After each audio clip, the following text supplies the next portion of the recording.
Hello everyone, कैसे हैं आप सब। आज हम लूसेंट का देखेंगे मौर्यकाल। और मौर्यकाल आज हम इस क्लास में ख़त्म कर देंगे। इसमें जितना भी ऑब्जेक्टिव भी है सारे हम आज पढ़ लेंगे। और उससे पहले मेरे चैनल को सब्सक्राइब कर लीजिए, वीडियो को लाइक और शेयर भी ज़रूर कीजिएगा। तो आइए हम देखते हैं मौर्यकाल। और मेरे चैनल को प्लीज़ सपोर्ट कीजिएगा ताकि मैं भी अच्छे से पढ़ा सकूँ। वैसे मैं तो अच्छा पढ़ाती ही हूँ, फिर भी आप लोग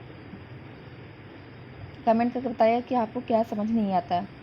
और लूसेंट का तो हर क्वेश्चन में आता ही पेपर, हर पेपर में क्वेश्चन आता है इसका। तो ये आप पढ़ लेंगे तो आपका बहुत सा क्वेश्चन यूँ सॉल्व हो जाएगा। तो आइए हम देखते हैं मौर्यकाल 322 ईसा पूर्व से लेके 185 ईसा पूर्व। ईसा पूर्व मैंने आपको बता दिया कि क्या होता है। ईसा पूर्व होता है ईसा मसीह के जन्म के ठीक 322 साल पहले की बात ये हो रहा है।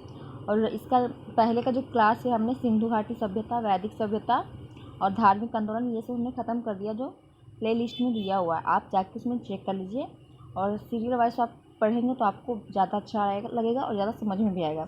हम स्टार्टिंग से पढ़ रहे हैं सिंधु घाटी सभ्यता से। तो आइए हम देखते हैं आज का फर्स्ट क्वेश्चन। चाणक्य का अन्य नाम क्या था। जो चाणक्य थे, चंद्रगुप्त मौर्य के जो गुरु थे चाणक्य, उन्हें ही कौटिल्य या विष्णुगुप्त कहते हैं। तो उनका अन्य नाम क्या था। तो इसमें दिया है ऑप्शन में विष्णुगुप्त। और कौटिल्य होता तो वो भी इन्हीं का नाम है, कौटिल्य। तो ये इसका हमारा ऑप्शन के हिसाब से हो जाएगा विष्णुगुप्त राइट आंसर। निम्नलिखित में से किसकी तुलना मैकियावेली के प्रिंस से की जाती है। जो मैकियावेली के प्रिंस की तुलना की जाती है, जो कौटिल्य जी ने लिखा है अपना अर्थशास्त्र किताब, जिसमें मौर्य वंश के बारे में दिया हुआ, राजनीतिक के बारे में, कैसा राजा होना चाहिए, कैसा प्रजा होना चाहिए, कैसे प्रशासन क्या जाना चाहिए, सब मौर्य वंश के बारे में बताया गया है उसमें। तो वो हमारा कौटिल्य का अर्थशास्त्र, उसकी तुलना हम किया गया है मैकियावेली के प्रिंस से की जाती है। तो इसमें हम देख लेते हैं कौटिल्य के अर्थशास्त्र ये है।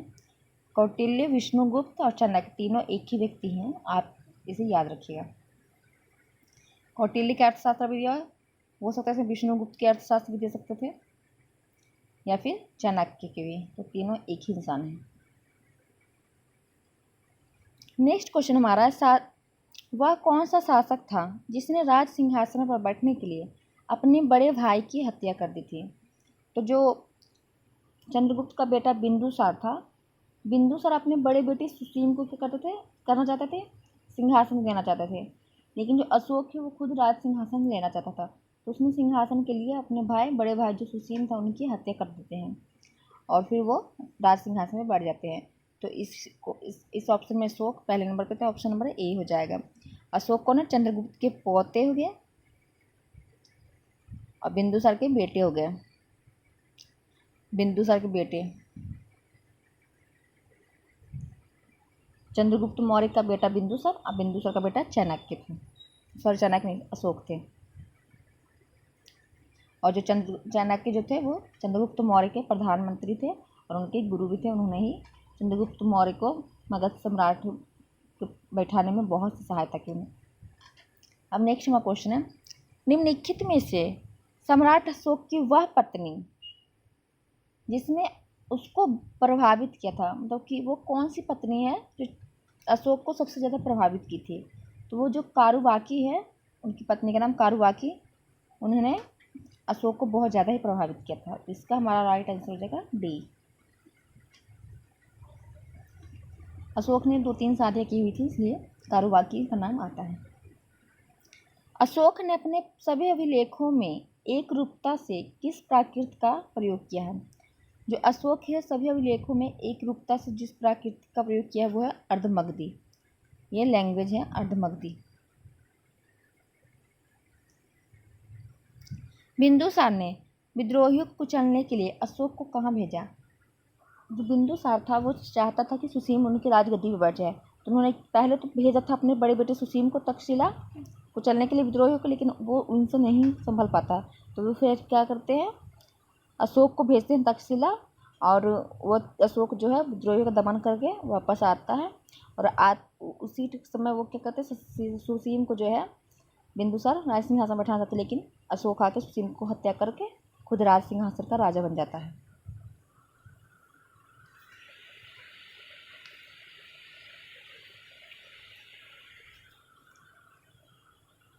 निम्नलिखित में से वह व्यक्ति कौन है जिसका नाम देवप्रियदर्शी था? देवान प्रियदर्शी इसमें लिखा हुआ है, देवप्रियदर्शी होगा। जो अशोक थे उन्होंने अपने आप को कहा था देवप्रियदर्शी, खुद का नाम उन्होंने देवप्रियदर्शी का रखा था, उपाधि दिया था अपने आप को। इसका हमारा आंसर हो जाएगा अशोक, राइट आंसर। निम्नलिखित में से प्राचीनतम राजवंश कौन है? इन सभी में सबसे प्राचीनतम राजवंश कौन है? जो कांड वंश है वो तो चंद्रगुप्त मौर्य के बाद आए थे, कुषाण भी बहुत बाद आते हैं, गुप्त भी बहुत काफ़ी बाद आते हैं। ये 320-22 ईसा पूर्व पहले की बात है और ये 320 ईसा बाद की बात होती है। और ये कुषाण तो 78-70 के आसपास में आते हैं और कांड तो चंद्रगुप्त मौर्य के। तो इन सभी में सबसे पुराना जो हो जाएगा राजवंश वो मौर्य हो जाएगा, ऑप्शन नंबर ए। कौटिल्य या चाणक्य किसका प्रधानमंत्री था?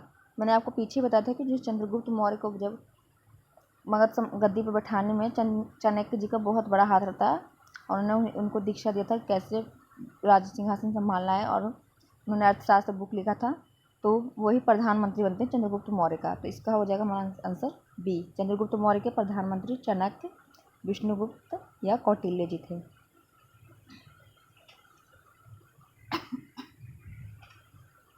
आज यूपीएससी का फाइनल रिजल्ट आया है, आप लोगों में से किसी का हुआ है तो कमेंट करके बताइएगा। ये 2023 का वीडियो है और सोचेंगे कब 2023 में यूपीएससी का आज रिजल्ट आया है।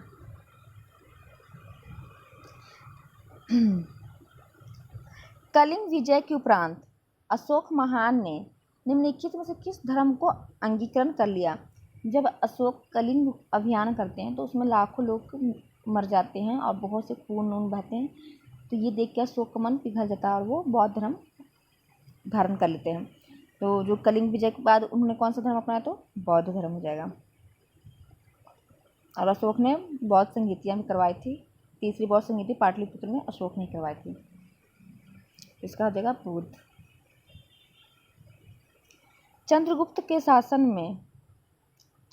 शासन विस्तार में किसने मुख्य रूप से मदद की? देखिए आगे ये भी क्वेश्चन, चाणक्य जी ने मुख्य रूप से मदद की थी। चंद्रगुप्त मौर्य का राजा चाणक्य जी की वजह से ही वो मगध सम्राट बन सकता है, मगध पे बैठता है, मगध का राजा बनता है, और उनकी सबसे महत्वपूर्ण बहुत ज़्यादा ही मुख्य भूमिका चाणक्य जी की रही है। तो इसका हो जाएगा हमारा चाणक्य। सांची किस कला व मूर्ति कला का निरूपण करता है? जो सांची है का स्तूप है वो बौद्ध के लिए ही है, तो बौद्ध हो जाएगा, option number B right answer हो जाएगा। और प्लीज़ यार सपोर्ट कीजिएगा और सब्सक्राइब भी कीजिएगा चैनल को, और वीडियो पूरा ही देखिए तभी फ़ायदा है।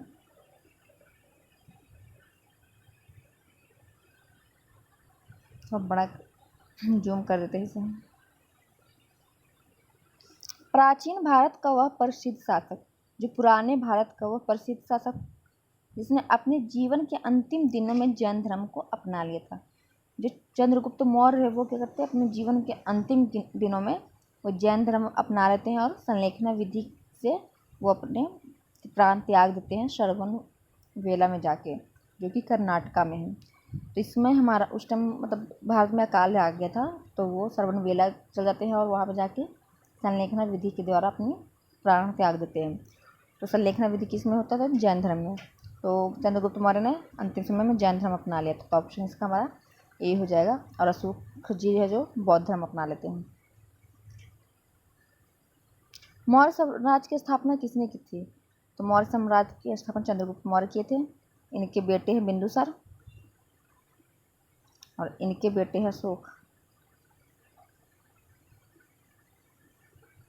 और बिंबिसार जो है हर्यक वंश के संस्थापक हैं, हर्यक वंश। मौर्य साम्राज्य में प्रचलित मुद्रा का नाम क्या था? जो मौर्य साम्राज्य में जो प्रचलित मुद्रा था वो पर्ण थे, उसका नाम पर्ण था, ऑप्शन नंबर ए। यह मुद्रा का नाम है पर्ण। जैसे हमारे यहाँ रुपया चलते उस टाइम पर्ण चलते थे। निम्नलिखित में से कौन मौर्य वंश का शासक नहीं था? तो चंद्रगुप्त मौर्य तो अशोक भी थे और बिंदुसार भी थे। चंद्रगुप्त का बेटा बिंदुसार का बेटा अशोक, तीनों तो थे, लेकिन अजातशत्रु जो था वो बिंबिसार का बेटा था, जो हर्यक वंश के स्थापक थे। तो ये बिंबिसार का बेटा था, तो इसमें हो जाएगा कौन शासक नहीं है मौर्य वंश का, तो ए हो जाएगा, ये हर्यक वंश से संबंधित है। निम्नलिखित में से अशोक का उत्तराधिकारी कौन था? जो अशोक का उत्तराधिकारी बनता है वो कुणाल बनता है, कुणाल। बिंदुसार तो उनका पिता था, तो अशोक के पहले ही था, और अशोक के बाद कुणाल राजा बनते हैं उत्तराधिकारी। मुद्रा राक्षस का लेखक निम्न में से कौन है? मुद्रा राक्षस विशाखदत्त ने लिखा है, और उसमें मौर्य साम्राज्य के बारे में बताया गया है। तो मुद्रा राक्षस के अशोक, इसमें देखिएगा, ये ध्यान रखिएगा, बहुत सारा क्वेश्चन पूछा हुआ। मुद्रा राक्षस के लेखक कौन है? तो विशाखदत्त। विशाखदत्त के प्राचीन भारतीय नाटक जो मुद्रा राक्षस की विषय किस वस्तु में है?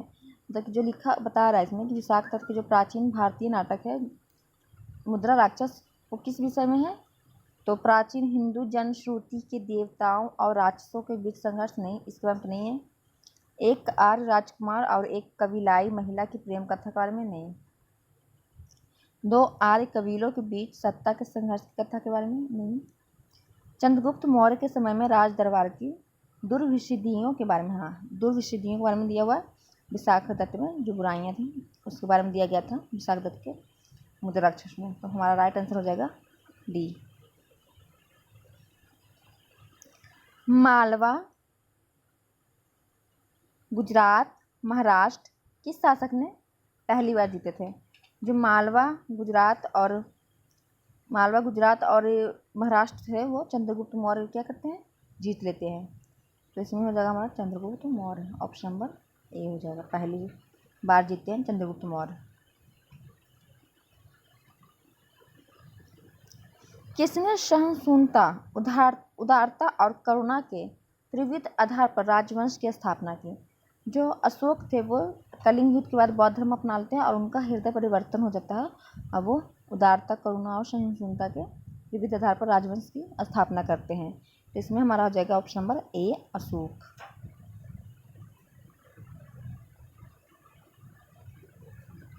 निम्नलिखित में से किस शहर में अशोक के शिलालेख नहीं है?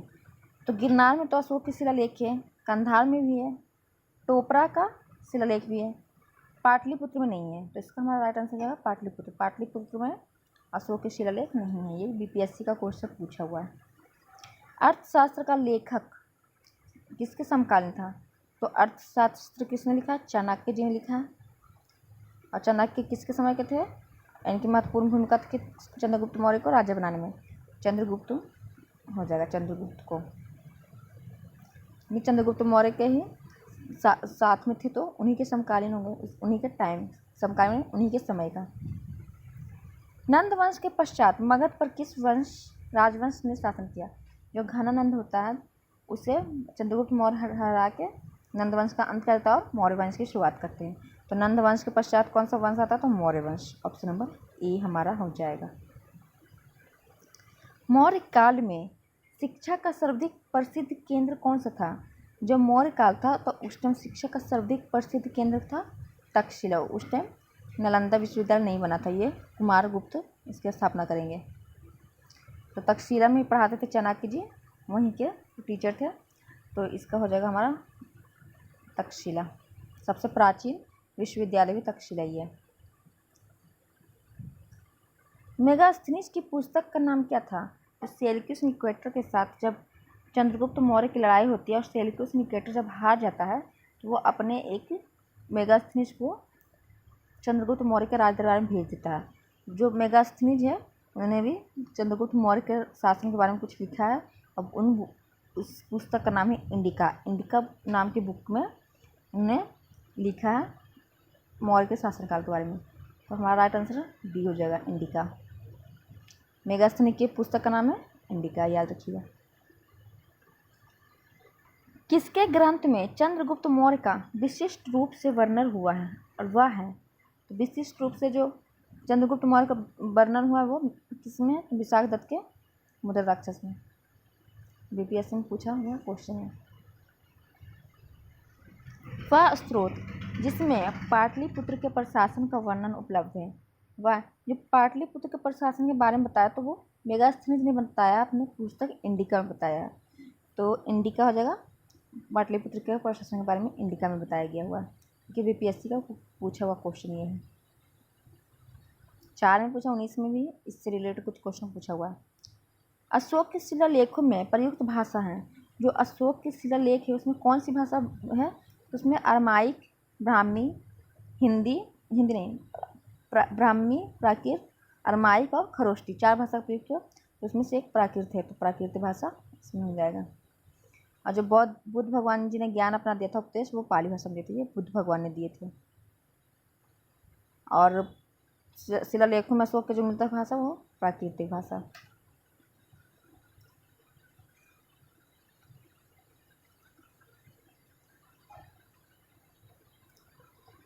निम्नलिखित में से किस मौर्य राजा ने दक्कन की विजय प्राप्त की थी?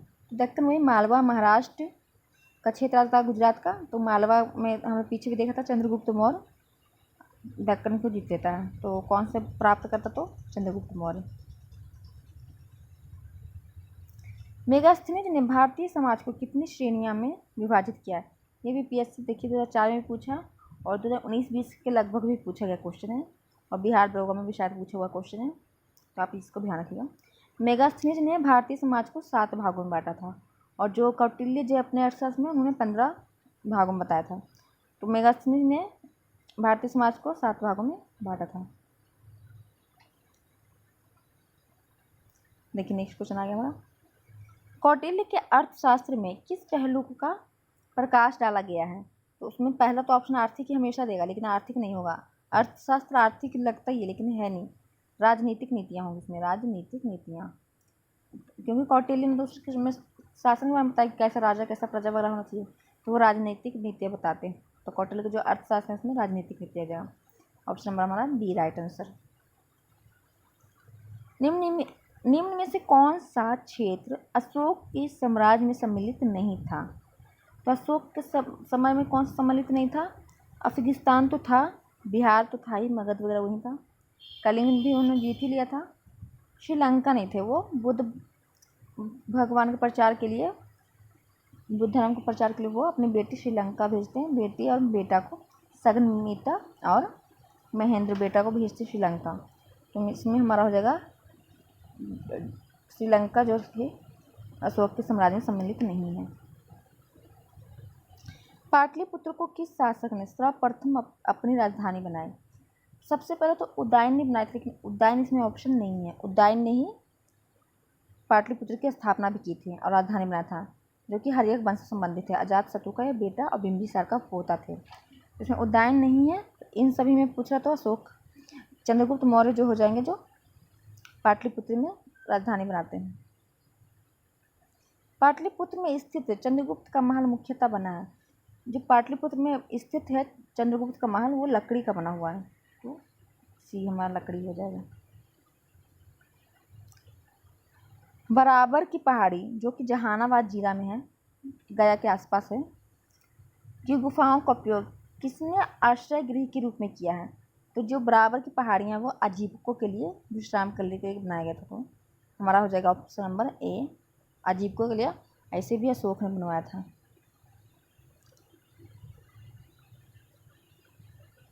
बराबर की पहाड़ी। किस अभिलेख से यह साबित होता है कि चंद्रगुप्त का प्रभाव पश्चिम भारत तक फैला हुआ था? तो जो पश्चिम भारत तक फैला हुआ है अशोक का क्षेत्र, वो रुद्रदमन का जूनागढ़ अभिलेख से पता चलता है। केवल वह स्तंभ जिसमें अशोक ने स्वयं को मगध का सम्राट बताया, तो भब्रू स्तंभ, जो भब्रू स्तंभ है उसमें स्वयं को क्या बताया अशोक ने? मगध का सम्राट। तो हमारा डी हो जाएगा राइट आंसर, भब्रू। आप इसको ऐसे याद कर सकते हैं कि वो भावुक होके मगध का सम्राट खुद को बता दिया, भब्रू, ऐसे याद कर सकते हैं। अब आगे मिलान करना, किसकी कौन सी उपाधियाँ? तो जो चंद्रगुप्त मौर्य की उपाधि है उनको सेंट्रोकोटस कहा जाता है। जो चंद्रगुप्त मौर्य उनको सेंट्रोकोटस कहा जाता है। बिंदुसार को अमित्र घात कहते हैं, अमित्र घात का था उपाधि। अशोक ने स्वयं को प्रियदर्शी का था। देव प्रियदर्शी। और चाणक्य का नाम अन्य नाम क्या है? विष्णुगुप्त। तो हमारा इसका हो जाएगा 2 3 1 4। 2 3 1 4 ये हमारा सी में है। 2 3 1 4। प्रथम भारतीय साम्राज्य स्थापित किया था। जो प्रथम भारतीय साम्राज्य किसने स्थापित किया? तो इसमें सबसे पहले चंद्रगुप्त मौर्य द्वारा ही हो जाएगा, क्योंकि कनिष्क, हर्षवर्धन ये सब बाद में आते हैं। चंद्रगुप्त तब तक भारतीय साम्राज्य की स्थापना कर चुका होता है, तो सी हो जाएगा। उत्तरांचल में अशोक का एक शिलालेख स्थित है। जो उत्तरांचल, अभी उसका नाम उत्तराखंड है, वहाँ पे जो अशोक का शिलालेख है वो कहाँ पर स्थित है? तो कलसी। कलसी में उनका शिलालेख उपस्थित है। सांची का स्तूप किसने बनवाया? तो अशोक ने बुद्ध धर्म के लिए सांची का स्तूप बनवाया था, तो हो जाएगा बुद्ध धर्म के प्रचार के लिए। तो हमारा हो जाएगा ऑप्शन नंबर ए, सांची का स्तूप अशोक जी ने बनवाया था। अशोक के शिलालेखों को पढ़ने वाले प्रथम अंग्रेज कौन थे? जो अशोक ने शिलालेख लिखे हैं उनको सबसे पहले जेम्स प्रिंसेप ने पढ़ा था। तो हमारा इसमें राइट आंसर हो जाएगा James Prinsep, option number D. ये कितने एग्जाम्स में पूछा हुआ क्वेश्चन ये है। UPSC, BPSC, SSC, Chhattisgarh PCS, UP PCS सब में पूछा हुआ एक क्वेश्चन है। देखिए इसमें सारे क्वेश्चन किसी ना किसी एग्जाम्स में पूछे हुए, वो भी पीसीएस में ज़्यादा पूछा हुआ है। तो आपके लिए मोस्ट इम्पोर्टेंट क्लासेस हैं। अब आते हैं कलिंग युद्ध की विजय तथा क्षत्रियों का वर्णन अशोक ने किस शिलालेख में किया है? जो कलिंग युद्ध के बारे में बताया है अशोक ने, वो शिलालेख 13 में बताया है। तो ये हमारा 1 है, 2 12 13 13 ये है, डी हमारा राइट आंसर हो जाएगा। शिलालेख 13 में बताया है कलिंग युद्ध के बारे में।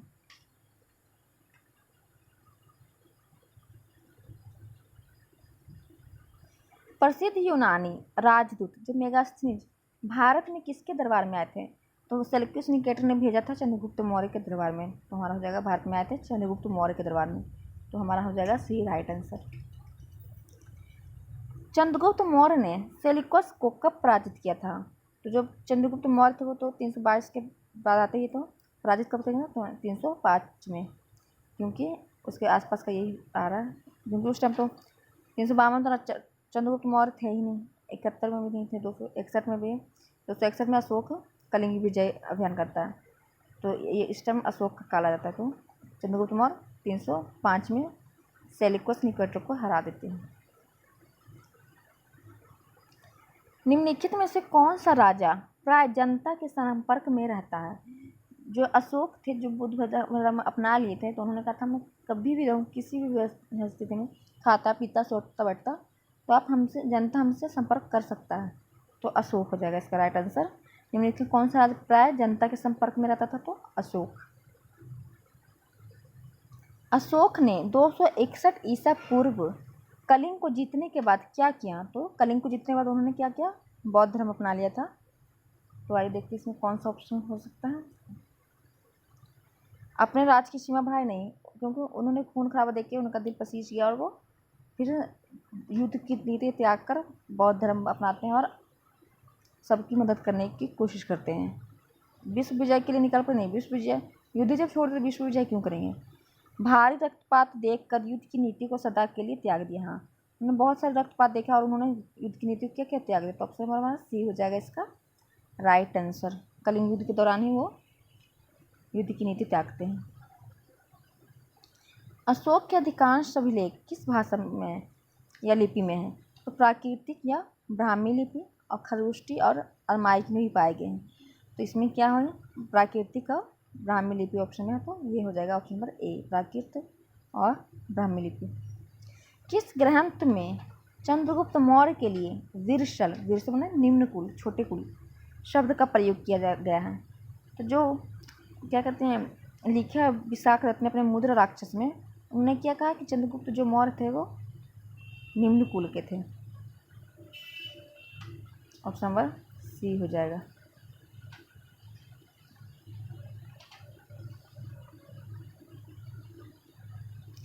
मौर्य नरेश के बारे में निम्न में से कौन सा कथन सही है? जो मौर्य के राजा हैं उनके बारे में कौन सा कथन सही है? और उन्हें विकास किसमें किया? तो संस्कृत व कला साहित्य में विकास किया। हाँ, सही है। सोने का सिक्के का नहीं, सोने का सिक्का का उन्होंने विकास नहीं किया। प्रांतीय विभाजन किया, सही है। हिंदुकुश तक साम्राज्य के, हाँ हिंदुकुश तक वो साम्राज्य को ले गए। तो संस्कृत कला साहित्य सही है, प्रांतीय विभाजन सही है, हिंदुकुश तक साम्राज्य ये से। तो 1 3 4 1 3 4 D right answer. Next question हमारा, ये तो हमने कर लिया है, और नेक्स्ट क्वेश्चन हमारा है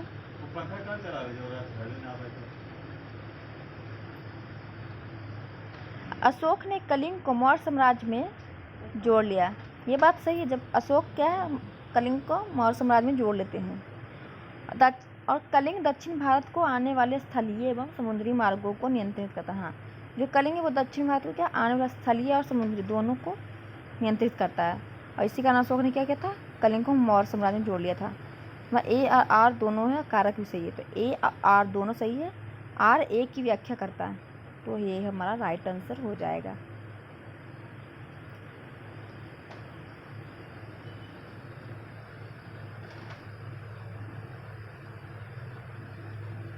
अशोक के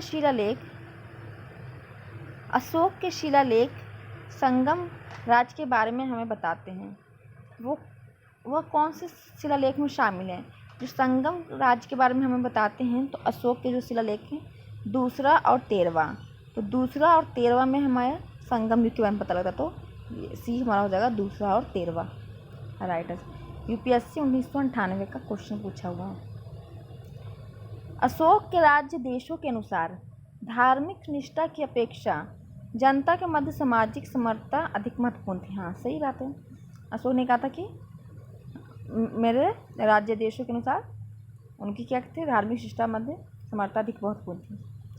उनसे धर्म संवर्धन के स्थान पर समता के विचारों का प्रसार किया। हाँ, धर्म के संवर्धन में उन्होंने क्या किया, समता का प्रचार किया। तो इसका ए और कारक दोनों सही है, तो इसका हमारा हो जाएगा राइट आंसर। ए और आर दोनों सही है, आर एक की व्याख्या करता है। निम्नलिखित में से किस राज्य देश में अशोक के व्यक्तिगत नाम अशोक का उल्लेख मिलता है? तो राज्य देश किसमें लिखा हुआ है कि अशोक का नाम अशोक मिलता है? तो मॉस्की में लिखा हुआ है अशोक का नाम।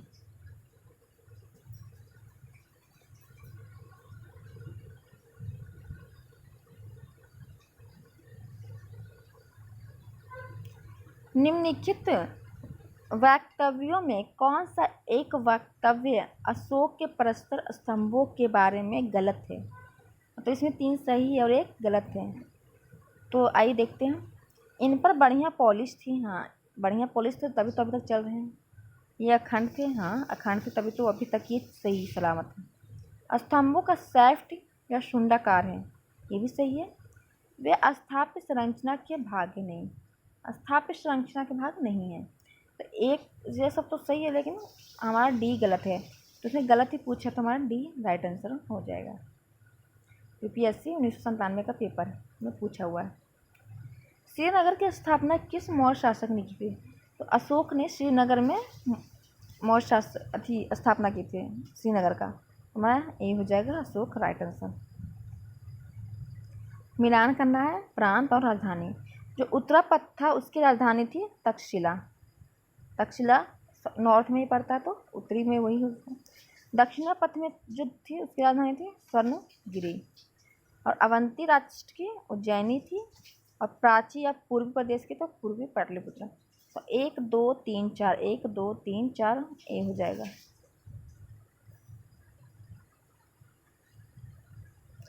किस ग्रंथ में शूद्रों के लिए आर्य शब्द का प्रयोग किया गया है? बहुत लोग बोलते थे कि चंद्रगुप्त शूद्र हैं, तो जो चाणक्य ने अपने बुक अर्थशास्त्र में लिखा है शूद्रों के लिए क्या आर्य शब्द का प्रयोग कर दिया है, तो ये हमारा राइट आंसर हो जाएगा। अशोक ने अपने राज्याभिषेक के चौथे वर्ष में निग्रोध के प्रभाव से प्रभावित होकर किससे बौद्ध धर्म की दीक्षा ली? तो अशोक ने उपगुप्त से क्या किया था? बौद्ध धर्म की दीक्षा ली थी, तो उपगुप्त हो जाएगा ऑप्शन नंबर सी हमारा। किसने पाटलिपुत्र को पोलीबोर्था कहा था? तो जो मेगास्थनीज आए थे सेल्यूकस निकेटर के दरबार से चंद्रगुप्त मौर्य के दरबार में, तो उन्होंने पाटलिपुत्र के बारे में काफ़ी जानकारी दी है इंडिका बुक में। तो उसमें उन्होंने क्या पाटलिपुत्र को बोला? ब्रोथा बोलते थे, पोली ब्रोथा, तो मेगास्थनीज होएगा। मौर्य काल में एग्रोनोमाई किसे कहा जाता था?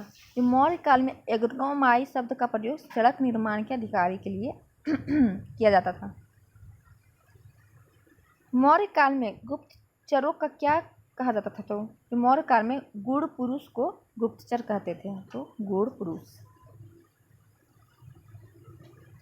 किस श्रीलंकाई शासक ने अपने आप को मौर्य सम्राट अशोक के आदर्शों के अनुरूप ढालने की कोशिश की? जो श्रीलंका के राजा तिष थे वो अपने आप को अशोक के आदर्शों के अनुरूप ढालने की कोशिश की थी, तो श्रीलंका के राजा तिष हो जाएंगे, ऑप्शन नंबर सी। किस जैन ग्रंथ में चंद्रगुप्त मौर्य के जैन धर्म अपनाने का उल्लेख मिलता है? तो जो परिशिष्ट पर्वण है उसमें चंद्रगुप्त मौर्य ने जैन धर्म अपनाया, उसका उल्लेख मिलता है। तो हमारा बी हो जाएगा। परिशिष्ट पर्वण के रचयिता कौन है? तो भद्रबाहु है, ये कल हमने पढ़ा था, जैन बुक है। किस महीने से मौर्यों का राजकोषीय वर्ष आरंभ होता था? तो राजकोषीय वर्ष जो मौर्य वंश में होता था वो आषाढ़ या जुलाई से आरंभ होता था। निम्नलिखित में से किन दक्षिण भारतीय जातियों का उल्लेख अशोक के शिलालेख में किया गया है? तो दक्षिण में जो चोल, पल्लव, शाक्यपुत्र, केरलापुत्र, ये चारों के बारे में अशोक के शिलालेखों में प्रयोग किया, मतलब उल्लेख किया गया। तो चोल, पल्लव, शाक्यपुत्र और केरलापुत्र। तो 1 2 4 5 1 2 1 2 4 5 पल्लव नेपाली, सॉरी पल्लव ने पांडे हो जाएगा, पांडे। पल्लव और विष्णु को बारे में नहीं बताया गया, तो 1 3 4 5 1 3 4 5 ए हो जाएगा हमारा राइट आंसर।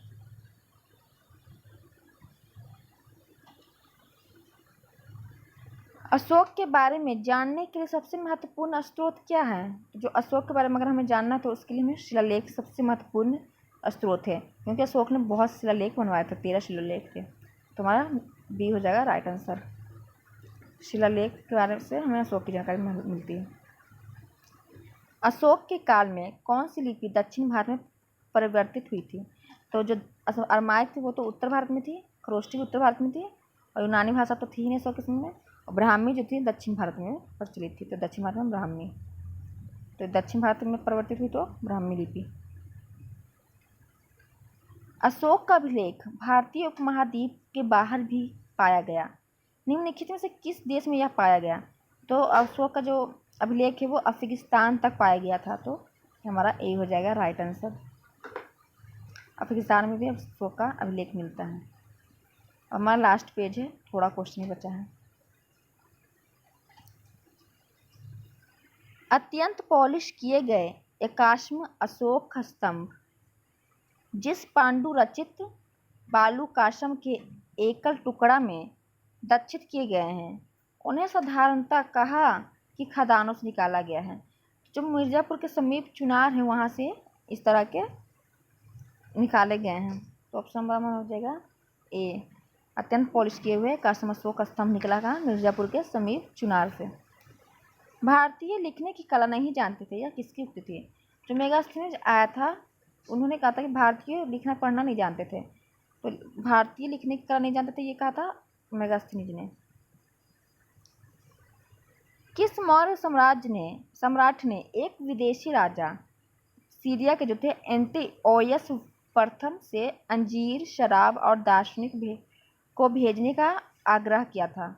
तो जो बिंदुसार थे वो सीरिया के राजा एंटिओयस प्रथम से कहते कि अंजीर, शराब और दार्शनिक भेज दीजिए आप हमारे यहाँ, तो बिंदुसार हो जाएगा।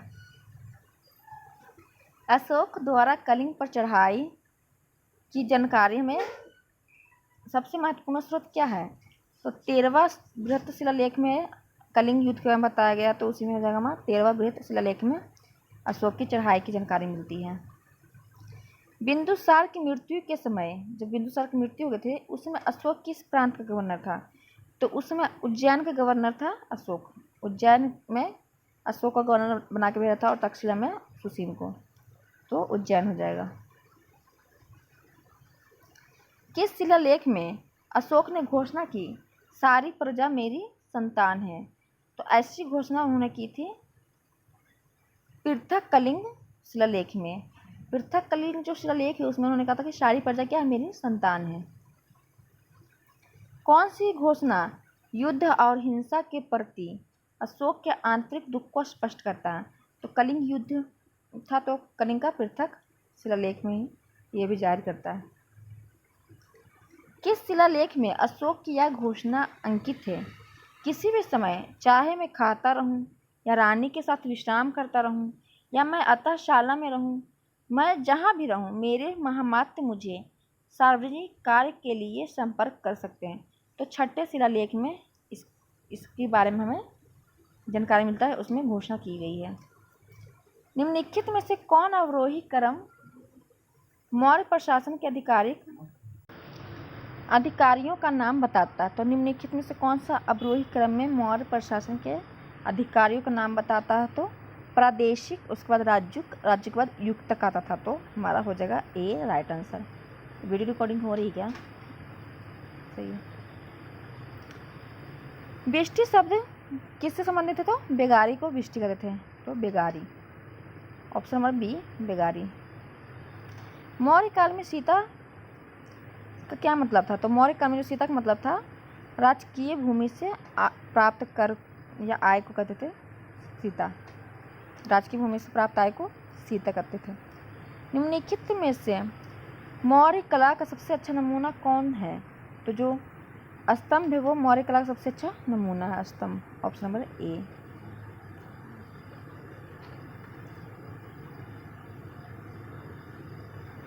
कहाँ से प्राप्त अभिलेखों से मौर्य काल में अकाल, सूखा जैसे दैवीय प्रकोप के समय राज्य द्वारा राहत कार्य किए जाने का विवरण मिलता है? जो देवी के प्रकोप, सूखा, अकाल, ये सब में राहत की जाने वाले विवरण मिलते वो महास्थान, जो कि बांग्लादेश से उस अभिलेख से मिलता। तो महास्थान बांग्लादेश।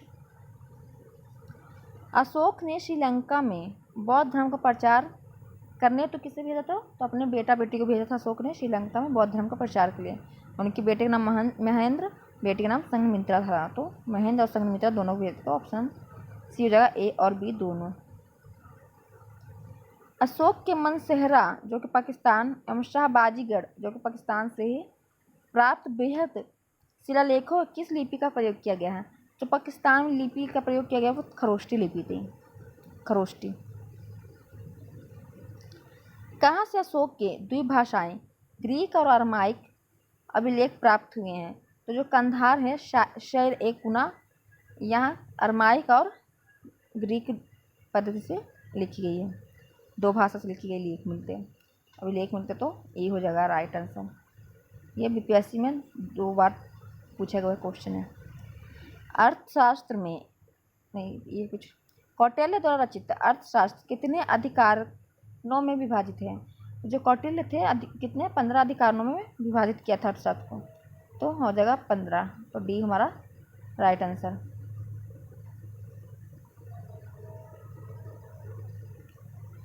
अर्थशास्त्र में उल्लेखित सप्तांग में शामिल थे। तो सप्तांग में शामिल कौन थे? राजा, क्षेत्र, प्रशासन, कोश, ये चारों शामिल थे। राजा, क्षेत्र, प्रशासन, कोश अर्थशास्त्र के सप्तांग में शामिल थे। अशोक का समकालीन तुर्मय कहाँ का राजा था? जो अशोक के समकालीन तुर्मय राजा था वो इजिप्ट का, मतलब मिस्र का था तुर्मय, अशोक के समकालीन था। अशोक शासनकाल में किसके शासनकाल में डायमेकस या डिमेकस भारत आया था? तो जो बिंदुसार है, जो भेजा था, मंगवाया था अपने लिए दार्शनिक और शराब, अंजीर, तो उन्हीं के शासनकाल में जो डायमेकस भारत आते हैं, बिंदुसार। ऑप्शन नंबर बी हो जाएगा।